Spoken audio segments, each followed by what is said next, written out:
Today we're going to analyze Chevron and see whether right now is a good time to invest in a company for the long term. First, let's see if there's a good business behind the stock. We'll look at 14 metrics to determine the business fundamentals.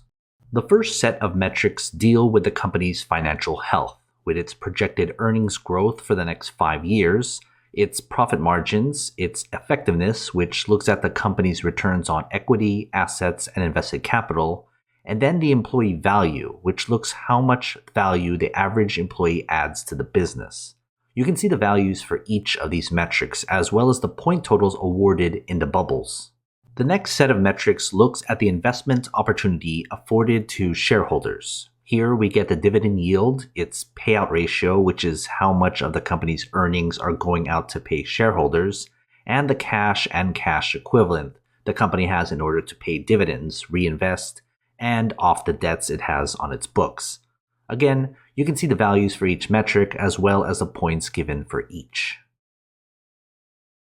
This third set of metrics deals with the valuation of the company's stock based on its business. Think of the P ratio as a measure of speculation around the stock. We want them low. The PEG ratio adds earnings growth with the PE ratio. Then the 200-day simple moving average is the average stock price over that period. We want that low because it means we have a cheaper stock price. And then short float is basically how bearish other investors think of the stock. For these 4 metrics, we want the values to be as low as possible. That will give us a higher point total within the bubbles. And the fourth set of metrics look into other relevant data. First is the stock's performance over a set period of time. Usually it's 10 years, but if the stock doesn't go that far back, we go with the earliest data up to 10 years. The quick ratio is basically how easy it is for the business to pay off its short-term obligations. We want that high so that it's easy to get rid of those debts. And then Wall Street is the average consensus rating Wall Street analysts give the stock, from a strong buy of 1 to a strong sell of 5. Again, the better values get a higher point total.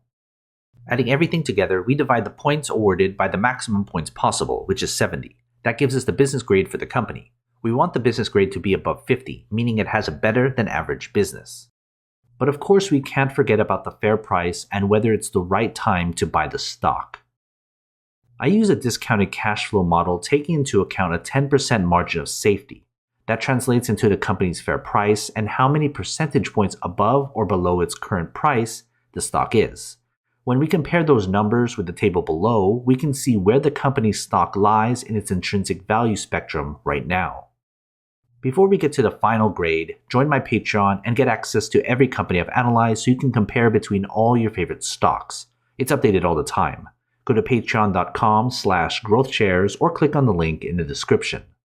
Finally, we can put everything together and to get the company's final grade. Adding the business grade and the fair price grade, we can see here the company's final grade. Anything less than 50 means it's not a good long-term investment.